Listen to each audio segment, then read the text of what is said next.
Well, hello there. Good night to you all. So, I will now make my review for Arata Kangatari episode 9 called Demonization. Well, but first, I must add that what happened in this episode is much more developed and intense in the actual manga, and also they made several scenes of this episode. They are not, or they do not appear in the manga, and also I might be wrong because I'm reading the manga at the same time I'm watching the series, but the girl that appeared near Kadowaki in the flagship of the sixth show, I don't recall that she was ever introduced in the manga. So, well, but like I say on my previous video, this review is not about the manga, but is about the anime series. But just to clarify this, this situation that happened in this episode is a lot more developed with more in depth in the actual manga. So if you are curious and so on, you should read also the manga because it's quite good and very interesting. But then we go now to the actual review of this episode. So the episode starts with Kadowaki appearing before Hinohara, Kanate, and Kotoa and Kanagi, and he goes straight to the attack. And they fight, and then we see that Inohara kinda begins feeling all his story with Kadowaki and all the bullying and all the repressed hate that he is building up inside.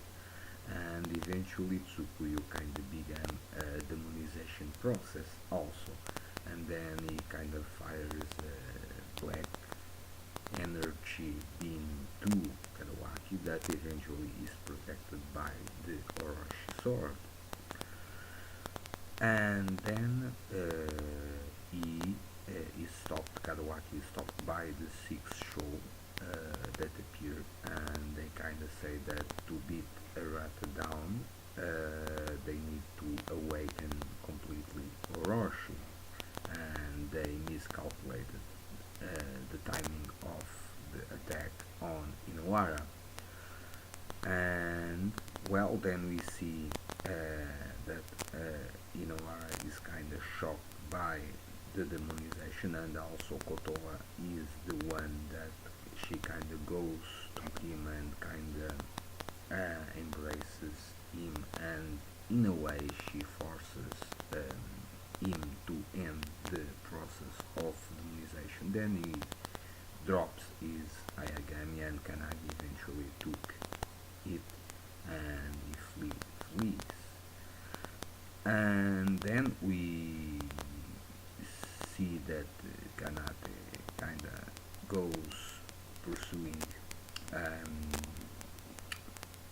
Kanagi, and he eventually found him. And when he found him, he kinda decided already that he needed to give Tsukuyo back to Hinohara, and then they have a exchange of words, and Kanagi kinda says to Arata that the Ayagami Tsukuyo is very heavy with the responsibility, and that he is the only one that could wield it. And Inohara is kinda in depressed mode,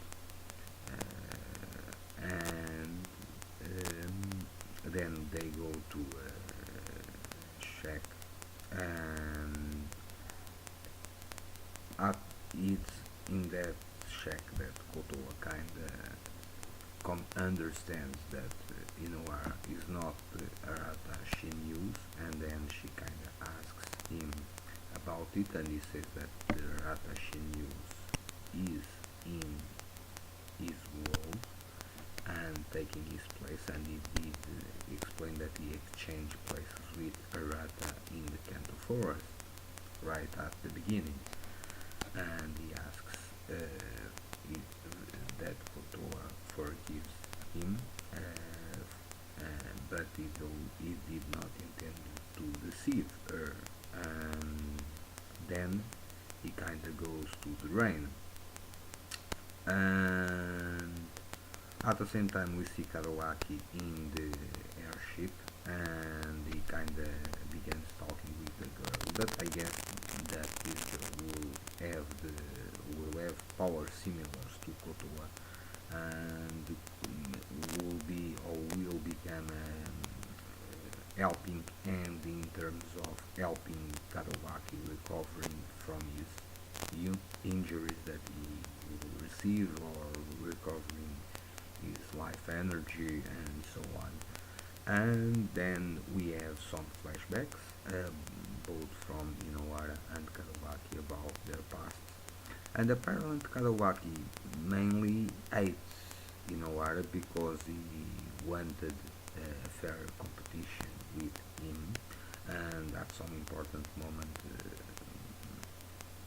in the athletics club, they are kind of running, and then Inoara kind of lose on purpose to Kadowaki, and he was pissed because he kind of made him feel inferior, and he also has a flashback about his mom leaving home and so on. So the guy is pretty messed up in his head, and then he basically is bullying Inoara because he wanted to have a fair fight with Inoara.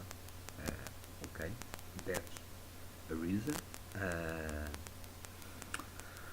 And then we see that Kanate then is kind of training with Inohara, and Kanate is saying that Inohara is getting better and so on. Then Kanagi kind of steps in and he fights Arata, Inohara seriously, and eventually he disarms him and sends his Ayagami flying to a forest below a cliff. And he says that if he does not recover the Ayagami until sunfall, he should leave the group because he is weak and he does not have the trust himself to fight and to change the world and so on. And then I kind of goes to the forest searching for the Ayagami. Then a wolf kind of takes it and he runs pursuing the wolf and so on, and eventually comes to the realization that he was friend of Kadowaki, and he kind of recovers his self-confidence in a way, and at the end of the episode we see him returning to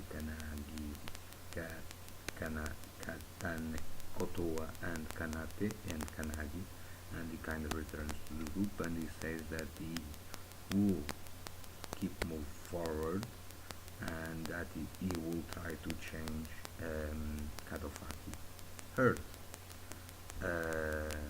And roughly this is the episode. So, well, like I say, this episode is kind of the first confrontation between Kadowaki and Inohara, and Inohara, we see that is a lot of negative emotions inside him, and that kind of changed the Ayagami Tsukuyu, that is a sword, Ayagami of light, to demon sword like the one that Kadowaki is wielding, and we see that Inohara kind of at the end of the episode he kind of recovers his self, his trust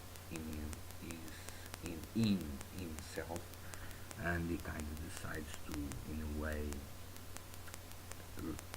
do what he intended to do, save this world, and in the process save Kadowaki from darkness and protect Kotoa and his friends.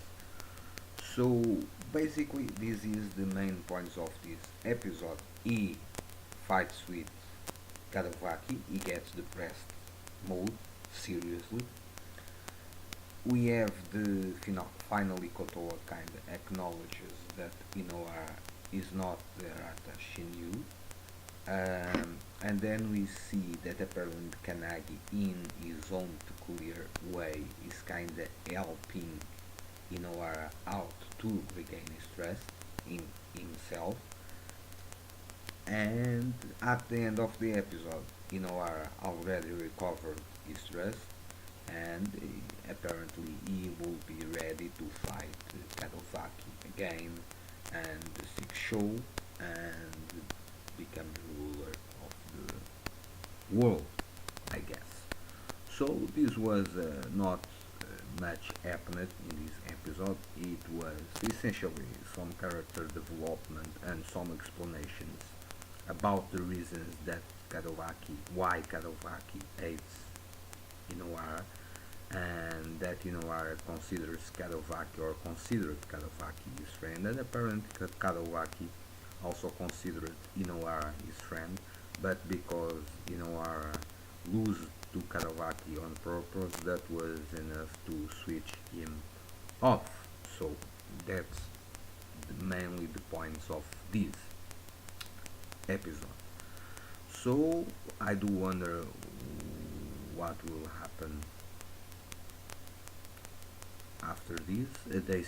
They are still on Yoronami domain, and they are still being pursued by I guess it's a Zokushu that serves Yoronami, and they still are in his domain. So well, we need to see what will happen in the future. But on the overall, this is kind of a transition episode between moments in the story and some character development and some background explanation. Mainly, this is these are the strong points of this episode.